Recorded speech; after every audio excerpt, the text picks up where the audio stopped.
também tem dificuldade de andar, não conseguia andar, do Framboesa para ir no Conceição, é longe, uma rampa. Eu levei ele lá e, como estava acolhimento, fui tentar fazer acolhimento. Eu não entendo porque acolhimento se a porta está fechada, se o agendamento estava fechado.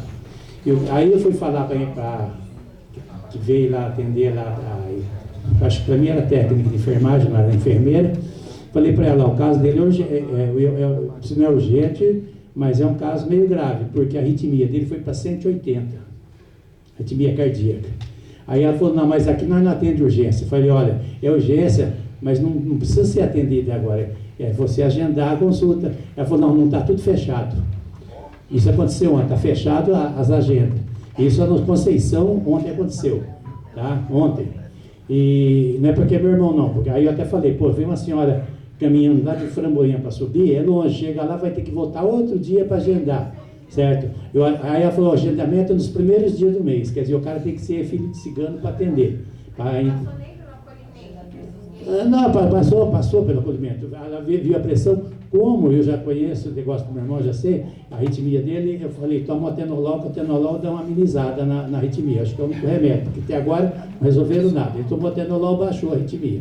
Mas está marcado no aparelho, que eu tenho aparelho para monitorar, dá 156, 170, 180, chegou até 190, mas uns tempos atrás. Aí o meu irmão surtou. Meu irmão já tem problema mental, igual eu, ele surtou lá dentro. E virou um forfé lá, não sei o que vai dar isso daí. Eu falei, olha, eu só não vou chamar polícia, porque era casa de polícia, missão de socorro, porque não quero causar tanto transtorno. E ia falar, não, porque é irmão de conselheiro, não. Eu não fui como conselheiro, fui como usuário, e não pelo meu irmão, por situação de qualquer um outro. Eu não fui pedir para ser urgente aqui, fui para agendar uma consulta. Então, chame a coordenação de lá, gostaria que alguém fosse, isso não está acontecendo só no Conceição, não, está acontecendo em Campinas, quase a maioria do centro de saúde, vocês no seu lado, está assim, você vai lá para agendar, não tem. Agora eu quero até recomendar o Ney, viu, Ney? Você do Conselho Fiscal também já foi. Seguinte, peça, a Prefeitura é obrigada a entregar para você o boleto da verba que vem do DenaSUS para cá, porque a Prefeitura recebe para pagar a equipe de saúde. E a maioria dos coordenadores fala que a equipe não está completa. Inclusive eu pedi, protocolei já para a secretaria, não sei se chegou lá, eu quero saber quanto que é a equipe de saúde lá do Conceição, porque estão usando uma sacanagem também. Eles lá tem parceria com as escolinhas de coisa, eles põem aquele mundaréu de estudante técnico de enfermagem, e a outra coisa, lá não tem preceptor, são médicos R1 e R2 que está atendendo lá, e não tem preceptor. Agora diz que entrou uma lá, mas também fica meio período. Isso é ruim, se chega um caso um pouco mais grave, como é que fica? Então eu queria registrar isso. Isso não é só no Conceição, não. Vários outros aí está acontecendo isso aí. Temos que verificar isso. Obrigado. Obrigado, Gambetta. Na sequência é a Núbia. Depois da Núbia é o Ney. Boa noite a todos, a todo mundo. Quando a gente vai falar do acesso, eu acho que tem uma parte ainda que é necessário a gente colocar, que é o classismo, porque tem muito profissional que ainda é classista, que não sabe atender a população como deveria. Por exemplo, eu vou citar um exemplo aqui, o Menino Chorão, que a gente teve na comissão, que as mulheres vão lá no centro de saúde, não tem nenhuma camisinha feminina, não tem ginecologista, porque tiraram da rede muitos ginecologistas, só tinha um concursado. Ou seja, na Sudoeste aconteceu a mesma coisa. Quando troca o ginecologista, só fica um médico. Quem mora lá já sabe, que a Patrícia já trabalhou lá também, em Vila Nova, sabe que só tinha um ginecologista, uma rede atendendo todos. E aí traz outros, né, que são de outras iniciativas, né? Só que o mais vergonhoso é quando a gente vai falar questões de vulnerabilidade social. Porque as questões de vulnerabilidade não são vistas. Não são vistas aqui porque, se a gente for dar uma puxada, na ocupação Mariana Betty, elas teve gripe. Não teve nenhuma visita de uma agente de ação de saúde comunitária, não foi lá visitar. Porque isso é um relato também. A outra coisa é quando é situação de rua.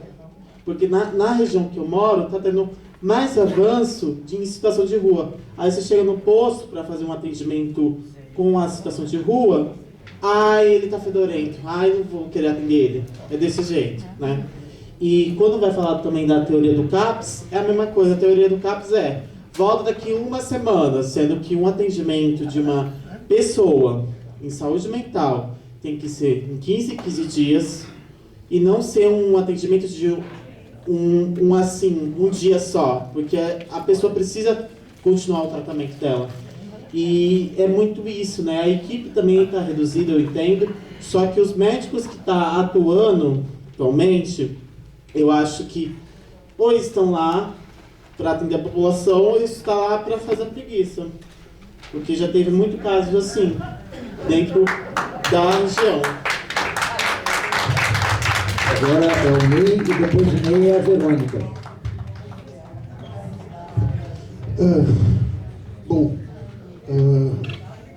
Seguindo um pouco o mote do Roberto, vou falar de um caso que aconteceu comigo semana passada. Eu, semana passada, quase surtei na Rede da Criança, porque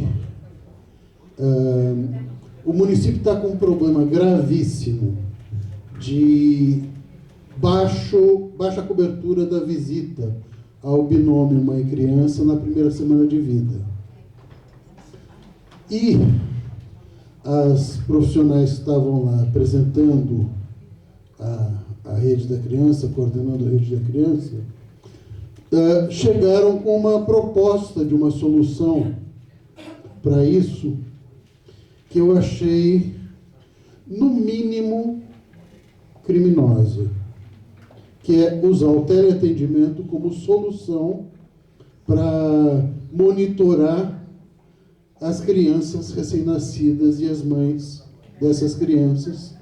Então, assim, já que a gente não consegue visitar as crianças, e aí, para isso, vamos falar da falta de agente comunitário de saúde, que em 2016 eram 750, em 2023 são 610,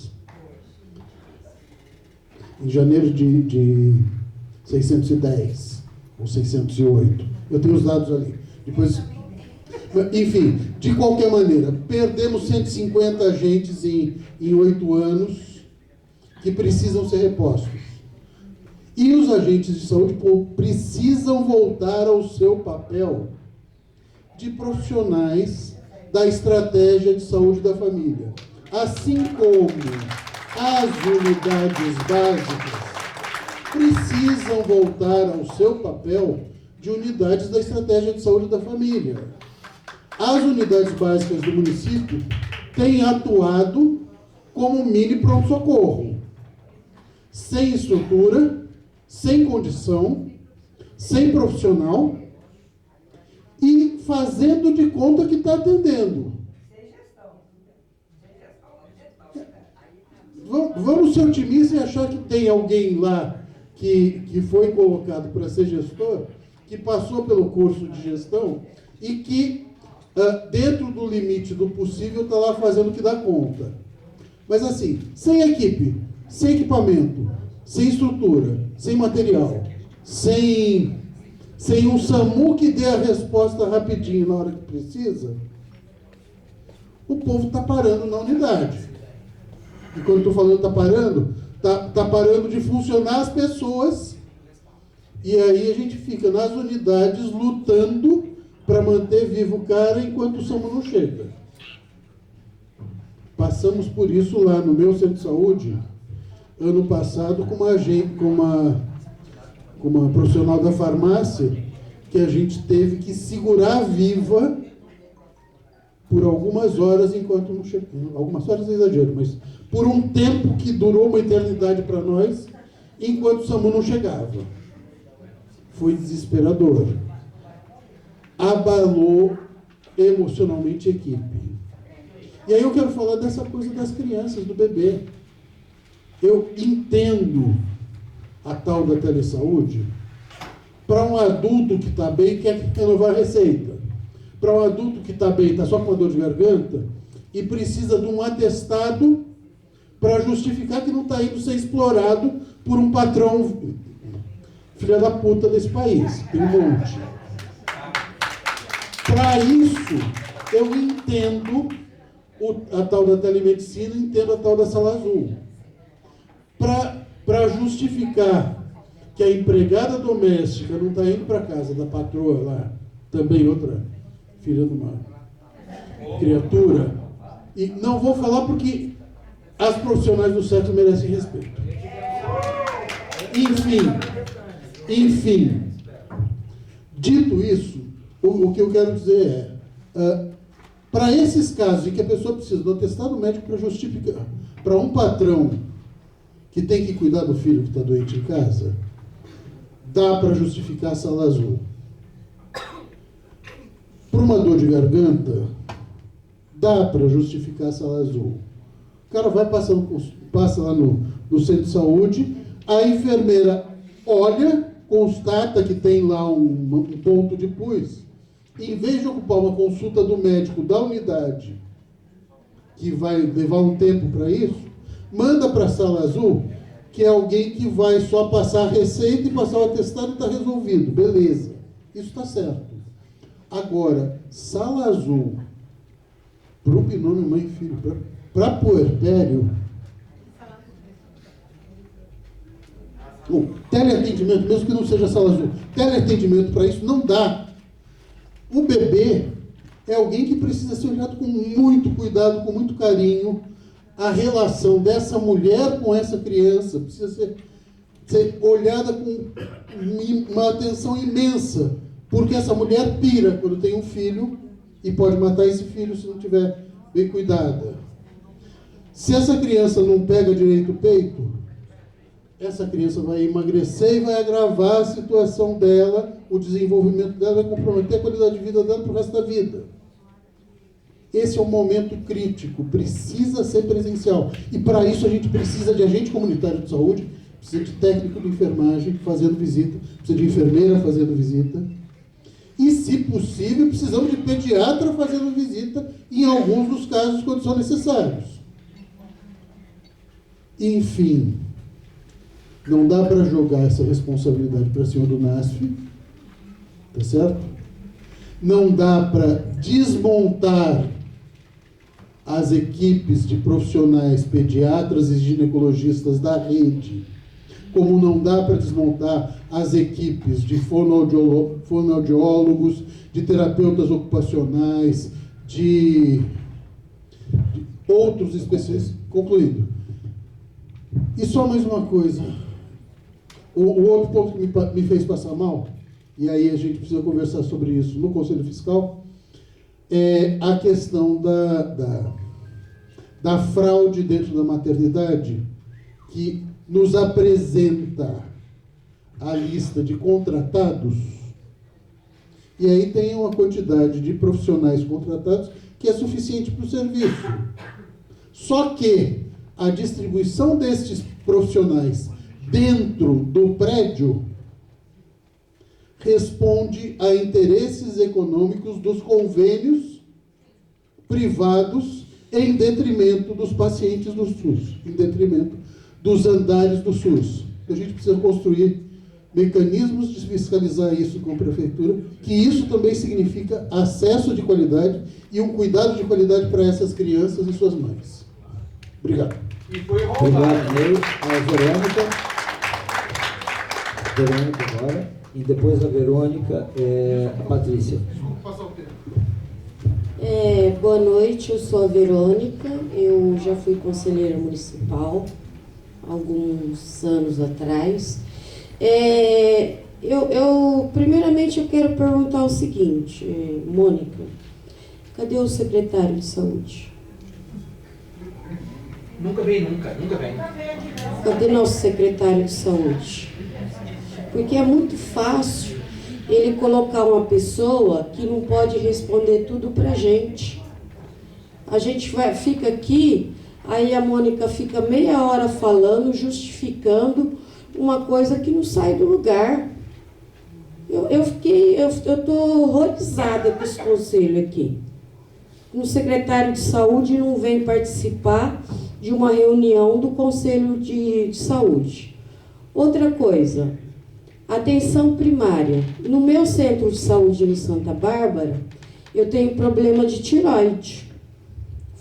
Descobriram na PUC, na época da pandemia. Eles achavam que eu estava com Covid, mas era uma tireoide.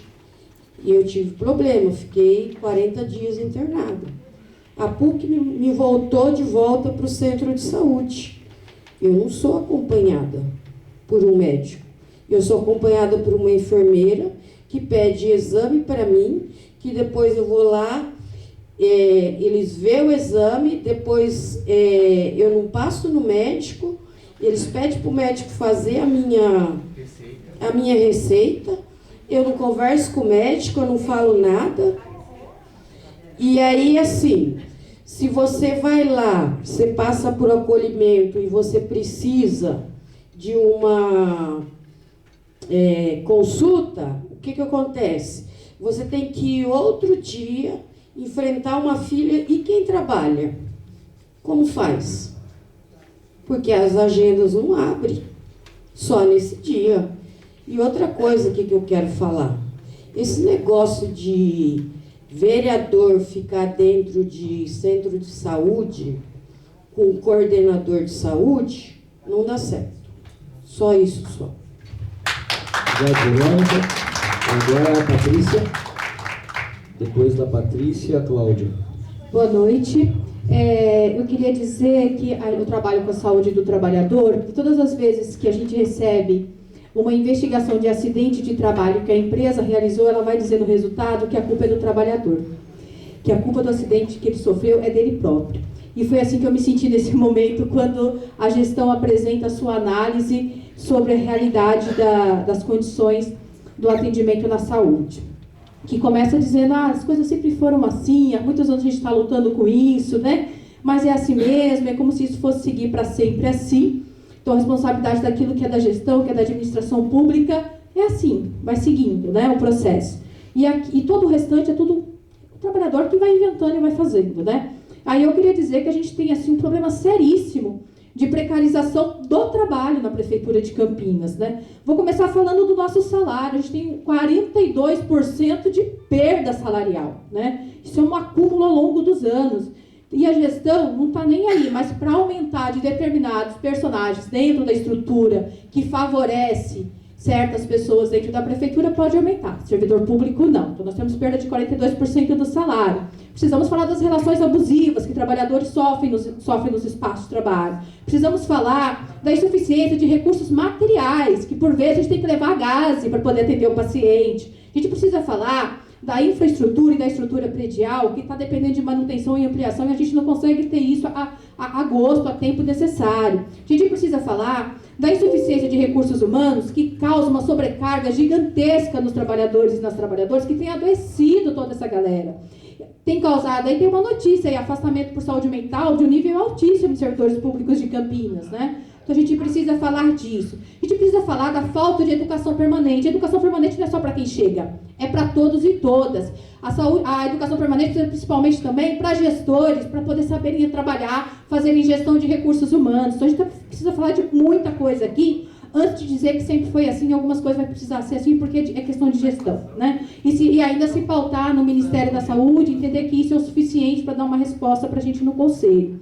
Preciso dizer também que a saúde digital, ela está pensada com os profissionais que já existem na rede, ou seja, é mais um trabalho sem aumento de RH, com mais cobrança, com mais coisas para fazer no espaço curto de tempo. E aí não adianta criar uma agenda de 20 minutos, 15 minutos, para a gente atender rapidinho, ter que preencher 3 sistemas, não conseguir nem olhar para a pessoa que está na nossa frente. Então a gente precisa de condições de trabalho. Condições de trabalho é sinônimo de qualidade do atendimento realizado. Se a condição estiver precária, estiver péssima, a qualidade vai ser péssima, vai ser precária. A gente quer falar de qualidade, tem que falar também de condições de trabalho. E aí, assim, nós precisamos conversar disso mais juntos. Pacientes, usuários do SUS e trabalhadores do SUS, precisamos construir uma conversa mais próxima sobre isso. Porque a gestão vai dizer que sempre foi assim. Gabriela. Cláudia, depois eu. Bom é ser vereador e cargo indicado. Bom, Queria aproveitar a deixa do Roberto para fazer uma denúncia que aconteceu já tem um pouco mais de um mês, eu compartilhei com a Deca, do CS Balão do Laranja. Que eu não sei o que aconteceu a partir daí. Eu fui tomar vacina e no momento que eu estou lá tomando a vacina, a cena que eu vejo é de uma usuária sem RG, uma usuária surda, sem RG, que não pôde acessar a vacina, porque ela não tinha documento. Para além disso, né, na hora que eu entro, tem duas personagens trabalhadoras, vou dizer debochando, mas eu não sei se é a melhor palavra. Mas tirando um certo sarro da situação. Dizendo, debochando. Porque a moça estava procurando o documento dela lá na parte de fora do CS, e aí uma delas falou, você explicou para ela que ela não vai tomar vacina porque ela não tem documento? Expliquei. Ué, mas como é que você explicou? Ela é surda? Ninguém sabia que eu era conselheira ali. Tomei minha vacina, ouvi e fui buscar ajuda, né? E aí, o que desencadeou disso? Falei com a coordenadora da unidade, expus essa situação. Na hora, gente, eu não lembrei nem de pegar o nome de trabalhador, nem de trabalhadora, porque eu nem sei o que eu senti. Eu só tentei me segurar para não causar, porque é muito revoltante você presenciar uma cena dessa. Não só a falta de acesso ao direito dela de ser vacinada, mas a maneira como ela foi tratada por ser uma usuária surda. Então, eu ainda não sei o que aconteceu, porque a coordenadora nunca mais me deu um retorno sobre isso. Isso já tem, acho que uns 2 meses, na verdade, tá? Tinha uma outra coisa, mas agora eu perdi. Tudo bem.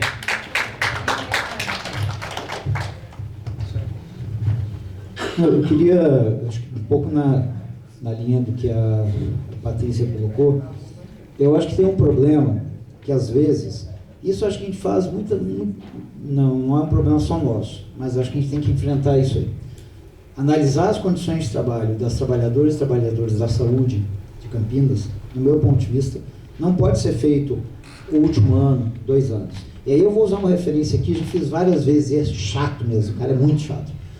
Algumas pessoas talvez não lembrem que em 2014, Campinas enfrentou uma brutal epidemia de dengue. E que no primeiro momento, o então secretário de saúde, vou falar isso aí porque tem registro disso na imprensa, não era uma epidemia. Não era, no primeiro momento. Depois a epidemia foi assumida, era a epidemia, e algumas pessoas aqui talvez lembrem. Se não lembrar, gente, memória é um problema, viu? Porque a gente acaba esquecendo que não deve. A população está jogando mais lixo na rua. Ou seja, a culpa era do povo. E aí, para não lembrar de um detalhe no meio do caminho, que também tem a ver com condições de trabalho. Imagine qualquer pessoa aqui, Carol, em determinado local aí de trabalho, vocês estão lá, uma equipe assim, que não é uma maravilha, mas aquelas 40 pessoas ali estão trabalhando, alguém avisa, olha, a partir de amanhã vocês vão perder 15 pessoas, 10 pessoas. O que esse cara estava falando? Porque no primeiro semestre de 2013, o então prefeito dessa cidade, que tem nome e sobrenome, eu acho, João Donizete, e o secretário, que também tem nome e sobrenome, Carmen de Souza, decidiram de uma hora para outra, com um argumento mentiroso, né, romper o convênio de saúde da família do Cândido. Mentiroso por quê? A promotora falou, isso aí, Mônica, a gente estava lá, Carmen, e ela falou, nunca a gente ia forçar isso aí a acontecer. Não jogue nas nossas costas o que não era nosso. Foi uma decisão política, que do dia para a noite, nesse quadro de funcionários, tirou 1.308 pessoas dos locais de trabalho. Aqui nesse salão, teve coordenador de UPA que veio chorando aqui, que não sabia o que ia fazer. Pergunta é, dengue, 2014, 15, 16, 40 mil, 50 mil, 60 mil. O pior ano foi o primeiro com óbitos, mas mesmo assim, 40, que legal, né? 40, 50, 60 mil. Mas tudo que aconteceu, como ficam as pessoas que trabalham? Quem cuida de quem cuida?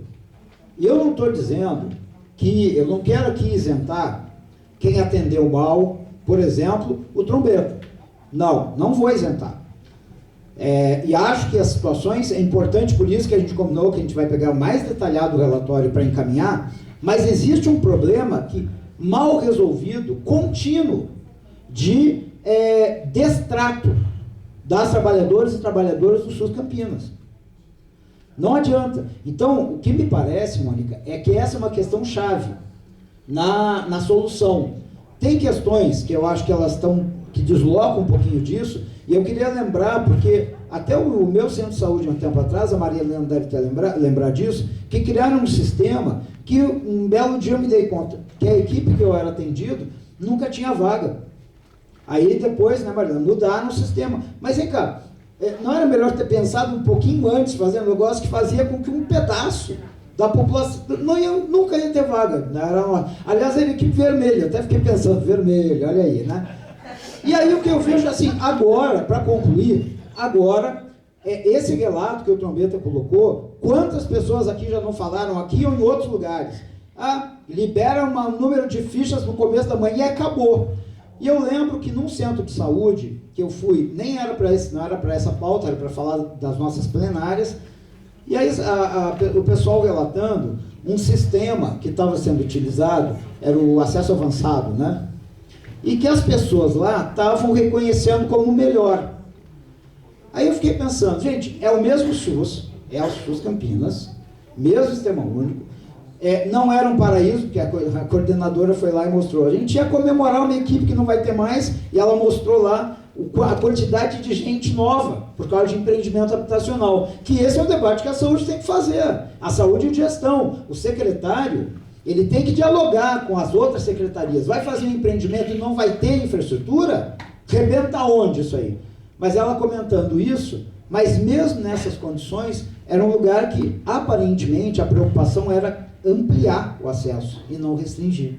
Então, isso, eu acho que tem que pensar nessas duas coisas. Tem um quadro de trabalhadores e trabalhadoras da saúde que tem uma história de destrato, e isso não se resolve, não é uma coisa, tu massacra tanto, agora em 2 meses está melhor, não recupera. Aliás, tem pessoas aqui da saúde trabalhadora que eu acho que, inclusive, tem muito mais condições de colocar essa questão. Então, acho que a gente tem que pensar nisso. E tentar evitar as soluções, as respostas fáceis para coisas que são complexas. No meu ponto de vista, uma das coisas que a gente precisa fazer, além daquilo que eu também sempre encho o saco, redimensionamento, quantos trabalhadores precisa, a gente precisa olhar como é que cuida dessas pessoas que trabalham, também muito mal. E a terceirização, aí sim, é a pá de cal. A terceirização está provocando num monte de trabalhador um desânimo, tipo, olha, quero sair logo. Isso é horrível, aonde vai parar um sistema de saúde assim? Era isso.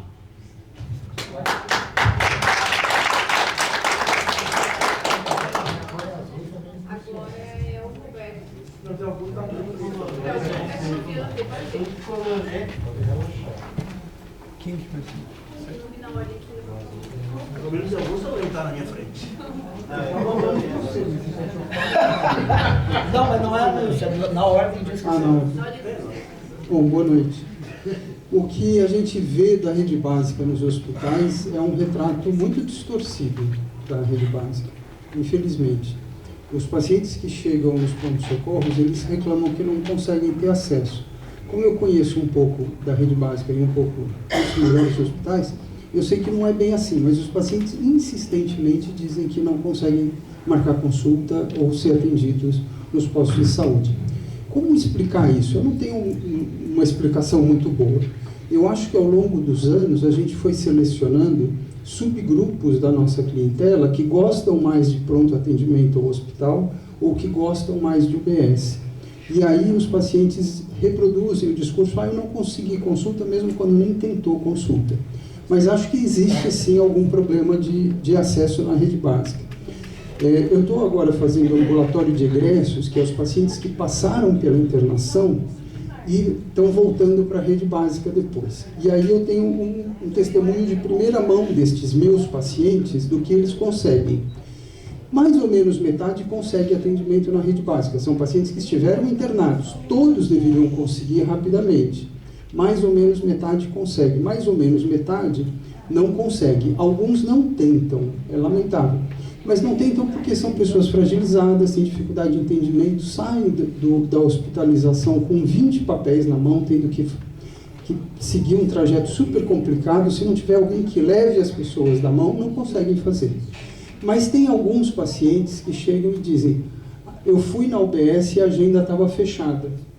Como isso é minoria, é verdade, mas não é um, não é dois, são muitos. Então eu acredito que ainda existem UBSs que trabalham com agenda fechada. E isso eu acho uma sacanagem, não tenho palavras para dizer. A outra coisa que eu acho que figura como questão de acesso é a dificuldade